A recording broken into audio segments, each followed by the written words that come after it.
We could be seeing a crack in the foundation of celebrity, personality, political BS. In a story from the Daily Beast, they say, replacing her own crew with non-union workers during the pandemic underscores how the talk show host's cheery TV persona is miles away from who she is behind closed doors. And of course, they say in the title, people are finally starting to see the real Ellen DeGeneres, and it isn't pretty. The mask. It is coming off.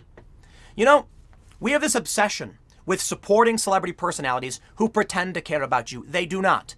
You see people like Ellen, she made a bunch of jokes and people are dragging her for this. I do think people are often looking for things to be angry at. So this is not a question of principle. It's not a question of Hollywood celebrity leftism. It is a question of whether or not the left actually cares about celebrities and a little bit of principle, I would say. It's whether or not they actually believe what they say. The answer is they do not. As their main goal is to be angry, they will take whatever they can get. And right now, Ellen, you have walked into the crosshairs. Perhaps the claims against you are unfair.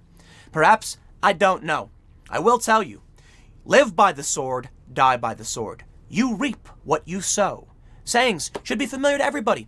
Because when you try and court these people, they will come for you at a moment's notice. Not because you're an ally or because you've done something wrong, because it's fresh meat. You've been thrown into the pit of piranhas and they are going nuts. Let's read the story. They say, as America's preeminent lesbian daytime talk show host, Ellen DeGeneres has attained a somewhat unlikely arena of ubiquity in mainstream entertainment culture. But in the past year, there is evidence emerging that the tinge of mean-spiritedness that comes through in Ellen DeGeneres' interviews and segments on The Ellen DeGeneres Show are consistent with a rumored behind-the-scenes demeanor. And now it's not just a give zero F's Dakota Johnson who is coming through with tales of the daytime media queen. It's the workers. DeGeneres' comedy and sitcom career famously came to a halt when, in 1997, she used an episode of her show Ellen to come out. Even Laura Dern, who played her love interest in the episode, reportedly couldn't get a job for years afterwards. Of course, both women have since seen comebacks that have catapulted them to stardom and riches. But Ellen has more recently received a kind of countercultural check. Outside of her daytime audience and the celebrities she cavorts with, it appears that a good number of regular people, including several of the people who have worked for her and served her in other ways, reportedly find her reliably cruel. Now, I must be fair. Perhaps we are seeing people actually hold up their own principles. How long has it been going on that Ellen is a nasty person and no one said anything? Because she's famous and she's rich and she holds the key to the castle that if you give in to her whims, she may open the door for you. So nobody would speak up about her. And the same thing is true as for many other really, really awful people. Now, some of these really awful people get to go to prison. Ellen DeGeneres certainly hasn't done things that awful, but she may just very well be an awful person. This could be the first time many people on the left are actually standing up against their own people and holding them accountable. Ellen doesn't care about you. The celebrities don't care about you. They pretend they're marketing tools for big business. That's the job. You know what my job is? I complain on the internet. Not completely, not always. It's a combination of information. You know, my main channel's a little bit better, but I do often complain a lot. Let's be real. I deserve the criticism, for sure. But what we do in media is we attract eyeballs. You might like my content because I call out the establishment, I call out the elites. You might like it because I make political points that you agree with or hadn't thought of before. But at the end of the day, I make money because advertisers put ads on my content, okay? So for me, I mostly don't do sponsor spots. YouTube automates the whole system. I kind of like it. There's a lot of problems involved with demonetization, but there's also a benefit that I don't got to stop and then pitch some product. I do that very rarely. Now for Ellen, she's trying to do more than that. These celebrities want to do more than that. They want to be a persona. Okay, I don't care if you like me or don't like me. I'm going to say what I think, and if people come to my content, it's a great thing. It allows me to make money. There are some people that pretend and fake it, and they make more money than me. They make a lot of money. Celebrities are some of these people. They will be like, what's popular right now? Ooh, I know. I'll support this cause, so that people just say, oh, I'm so nice. They don't actually care about it. Do you think Ellen really cares about the people around her? Apparently she doesn't. Check this out. They say, there have been rumor mills in the comedy and TV world about DeGeneres' meanness for years. Late last month, a Twitter thread by comedian and podcast host Kevin T. Porter brought many out with first, second, and third-hand stories about DeGeneres' various transgressions. From refusing to make eye contact with interns, to getting a waitress fired for having a chipped nail, and more.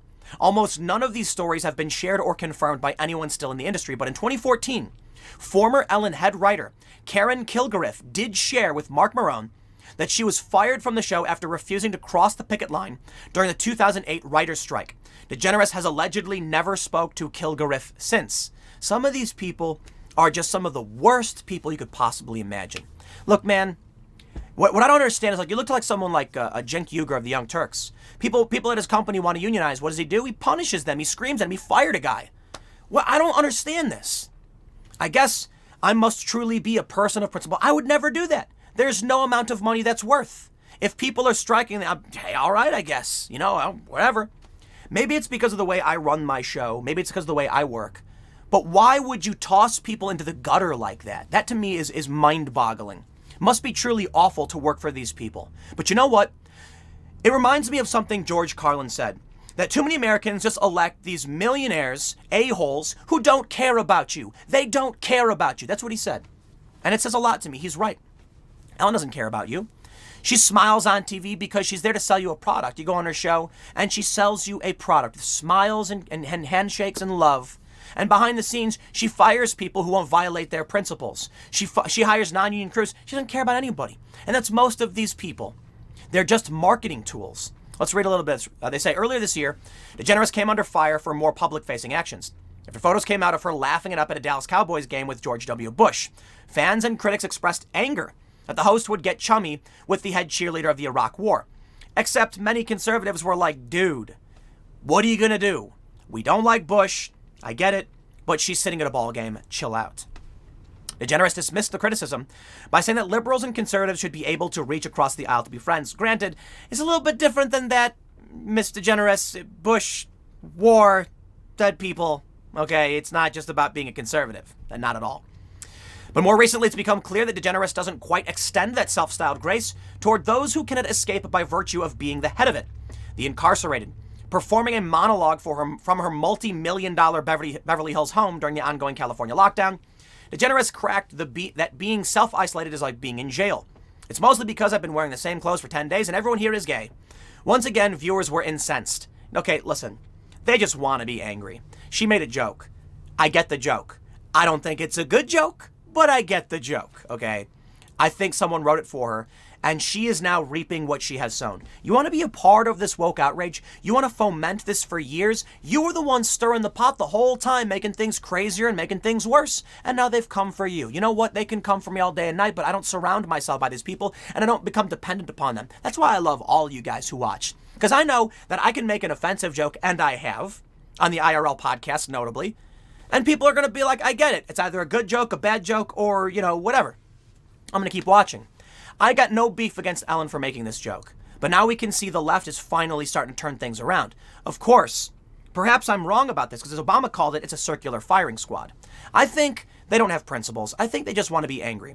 They turn the sword on anybody at a moment's notice, and when things don't even necessarily make sense. It's like, was that offensive? I don't know. So should Ellen DeGeneres have hired non-union crews and fired her staff? She should not have. I wouldn't do that. That's messed up. She's super rich. But the joke stuff says to me they're just looking for a reason to be angry. So you know what? Maybe none of this matters. Maybe the only thing that really matters is that they're going to eat each other until the end of the world. Do you know what an Ouroboros is? The snake eating its own tail or whatever? I give you this. She wanted to be a part of it. She gets to be a part of it. And she gets to be devoured and destroyed by it. Ultimately, I don't think it matters. They say she earns $70 million a year. Okay. So whatever. Let me read this. DeGeneres, who has a reported net worth of $333 million, makes much of performing acts of charitable giving on her show, and recently announced that she and her wife Portia de Rossi would be donating $1 million to COVID-related charities. But in contrast to her football hangout with Bush, it's always much more informative to understand how powerful people treat the non-powerful people they depend on, the ones who make their isolation possible. That's a big question about relationships. And they often say that you can judge a person's character by how they treat a server at a restaurant or how they treat, a housekeeper or a cleaner. When people like her throw them to the gutter and say they don't care about them, they don't actually care about making anything better. Their intention is just to extract resources from you. Now, great. Now, I think there's a lot of people who reject this stuff. Probably most of the people who watch me would look at this with disdain. They'd look at people like Ellen and say, I'm not buying it. I'm not buying what you're selling. But a lot of people eat it up. And this is where things get scary because it exists in politics too. You end up with politicians who do the exact same thing for the exact same reasons. And what do you end up with? Policies that make no sense. Our manufacturing base being sold off to China over the past several years and now pending war because of it. And whose fault is it? These people sell us out. They treat us like crops to be harvested, not people to respect and individuals to listen to. And I know a lot of people who are in the second tier to that, the blind, following these awful people, these sociopaths, who then say the government should do these things and, all the conservatives are bad. And it's like, have you ever stopped to ask anyone how they feel and what they need? They don't do it. So I don't know where that leaves us, but this could just be another blip, not anything significant. Or it could be woke celebrities might finally start waking up to the fact you can't court these people. They'll eat you alive. I don't know, man. They're going to say whatever they have to say. She'll come out and apologize and say, it was wrong of me and I hope you forgive me. Please give me money. And she'll get it. I got one more segment for you coming up in a few minutes, and I will see you all shortly.